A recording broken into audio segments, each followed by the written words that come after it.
दिवाळी म्हटलं की फटाके आले. काळानुसार या फटाक्यांची नावं आणि फटाक्यांवरचे फोटो बदलायला लागलेत. आता नव्या ट्रेंडनुसार बॉलिवूड आणि हॉलिवूडचे हिरो हे फटाक्यांवर अवतरलेत. सुलतान सलमान खान, बादशाह शाहरुख खान, तसंच ऐश्वर्या राय, कतरिना कैफ यांच्या नावाचे सगळे फटाके बाजारात आलेत. यासोबतच जेम्स बॉन्ड सुद्धा आहे, हॅरी पॉटर सुद्धा आहे आणि यांच्या फटाक्यांना विशेष करून जास्त मागणी आहे. फटाक्याच्या दुकानात आलोत. मुलांचा हट्टच चाललाय आता फटाके पाहिजे पाहिजे.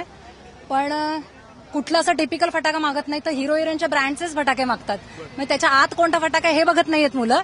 पण त्यांना ऋतिक रोशन, शाहरुख खान, सलमान खान, जेम्स बॉन्ड असे हॉलिवूड बॉलिवूड सगळे हिरो हिरोईन्सच त्यांना फटाके हवेत. जर का सुपरस्टार लोकांचे जर का फोटो असतील त्याच्यावरती तर मग भरपूर इफेक्ट पडतो नाही का. तर लहान मुलांमध्ये क्रेज असते की बाबा पिक्चरचे फिल्म स्टार लोक असतात त्याच्यामध्ये कोणाचा शाहरुख खानचा आवडतो, कोणाला सलमान खानचा आवडतो, ठीक आहे. जेम्स बॉन्ड कोणी असेल बॉलिवूड हॉलिवूड तर त्यांना पण फरक पडतो. तर ते लोक डिमांड करतात लहान पोरांचे की आम्हाला शाहरुख खानचा फोटो असलेला द्या.